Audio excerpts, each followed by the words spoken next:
Heavily. Thank you, Speaker. And I rise happily to speak on the Dangerous Goods Penalty Reform Bill 2019.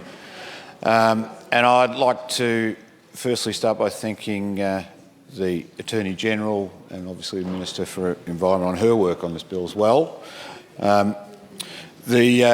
The Andrews Labor government understands the importance of prioritising the safety of our community. We've done this in many ways, and this bill today is another example of the importance of safety in our community, similar to the rail bill that we did earlier this week. Now, unfortunately, we've all seen what can happen when dangerous goods are mishandled.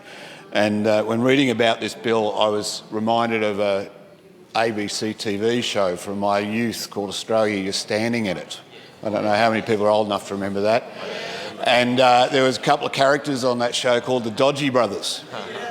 And it was all fun and games and they were stupid and did the wrong thing. Well, there's no fun and games when it comes to the storage of dangerous goods, but unfortunately there are dodgy brothers around and we need bills like this to tell them what they should be doing if they haven't worked it out already.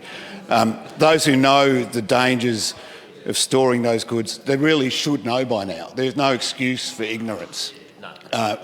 It doesn't really matter if you're storing pool chlorine or if you're storing explosives. You should know what the responsibilities are for your business. That's exactly right. And we are the party that delivers on our promises. And in January, we said we would look into what needed to be done, and this is what needed to be done. So I think that's great work done by the Attorney-General especially to get us to this point. And I also notice that one of the aspects of the change in this bill is the new indictable offence the Attorney-General mentioned in her speech, in which this bill introduces a new offence in Dangerous Goods Act of 1985 of recklessly endangering in conduct relating to the manufacture, storage, transport, transfer, sale or use of dangerous goods that places, and she goes on what that does. Now, I just pick out the words recklessly engaging in conduct. And when I heard about the amendment that was put forward by the other side here, sitting in the naughty corner, I just thought the idea that you would somehow publish the addresses of where explosives are kept in our community would fit into recklessly engaging in that conduct. I mean, I don't know why the Einsteins on the other side didn't think that that might be a problem, considering they spend most of their time being negative about stuff, but it boggles the mind, Speaker, it really does. So now, what brought us to this point? Well, there's been a lot of public fires, three actually, I suppose the main ones. There was even a fire in Sydney, I think, earlier this week, which you know, it worries the community when these things happen because it affects them greatly. And in 2017, we had the Coolaroo fire. We had suburbs covered by smoke, evacuation of more than 100 homes, burned for 11 days. Then we had the Footscray fire in 2018, which our member for Footscray informed us all earlier that was on the day that she was giving birth. I mean, of all the days that you're not quite stressed enough to have that happen in the morning, but more importantly for the area of Footscray, it took 140 firefighters days to control it, and hotspots after weeks. Again, black smoke, explosions, and the creek, family dogs covered in sludge. I mean, this is a big problem. Now, that led to some changes and things that we promised to do in January, which I'll get to in a moment. But then obviously we saw the Campbellfield fire earlier this year, I think it was April.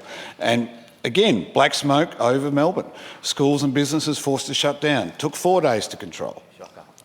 So the people running these businesses know that they're doing the wrong thing. And it annoys me as a previous business owner when so many, the vast majority of our business owners, do the right thing. Yeah. We pay our staff, we keep things safe, we pay super, we pay our bills, we just try and run a business and make a profit.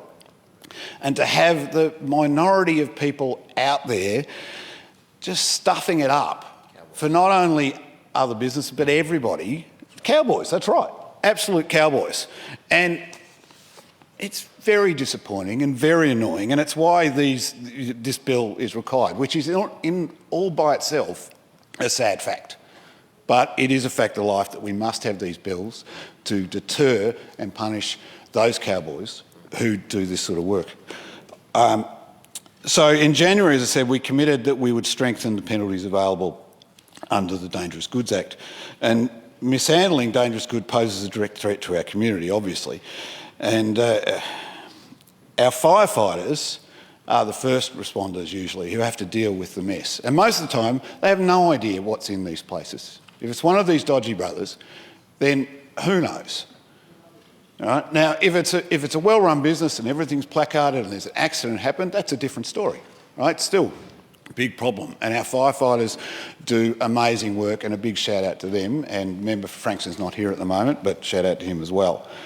But then after our fireys, of course, we've got the ambos who turn up, and a shout out to the member for Melton over there, and the police, and a shout out to the member for Bayswater. I know, covered it all. We've got the trifecta. And they go in without question, they protect and they serve, and this bill should hopefully give them some comfort that all the risk that they take,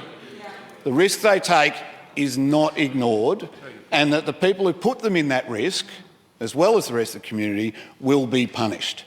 These people have had the book thrown at them before. Well, the book just got heavier, and it's going to hurt a little more when it lands. And the lives of our service personnel, as well as the community, are paramount. And this also goes for the workers who have to work in these places. The member for Europe told the story of a poor bloke who was carrying a drum of one of these ungodly toxic things, and it blew up in his arms. Now that guy's life's changed forever because of a boss who probably tried to save a few bucks. It is shameful. It is shameful. And that's why the book needs to be thrown, and thrown hard.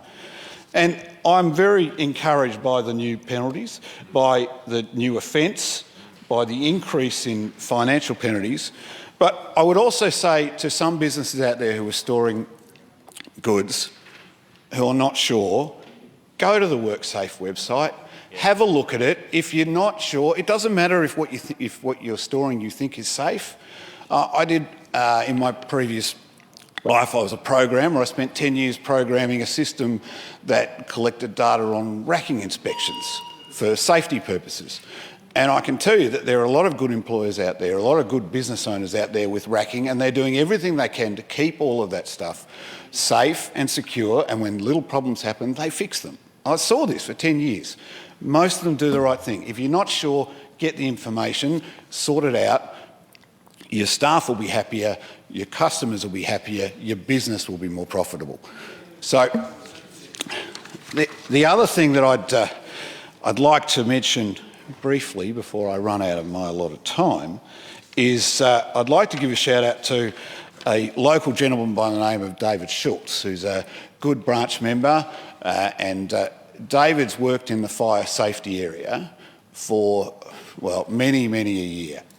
He's retired now, but he's got a wealth of knowledge that he will share with us. And when I discussed this bill with him, he was talking about when he worked on the City Loop, and he did a lot of the fire systems in the City Loop and worked on those. And he was instructing me that he wants to make sure we do the same sort of excellent work in the Metro Tunnel. And I said to him, look, I have no doubt that the Minister of Transport and Infrastructure is on top of all that, and that we will have the finest safety systems in that tunnel. So shout out to David, because he's really a great guy.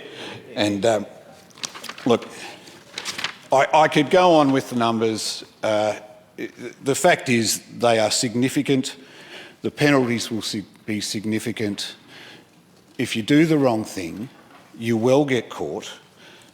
There is, what do we have? 1,600 dangerous good visits this year, 400 improvement notices. WorkSafe are out there, they're coming. Do the right thing, you'll be fine.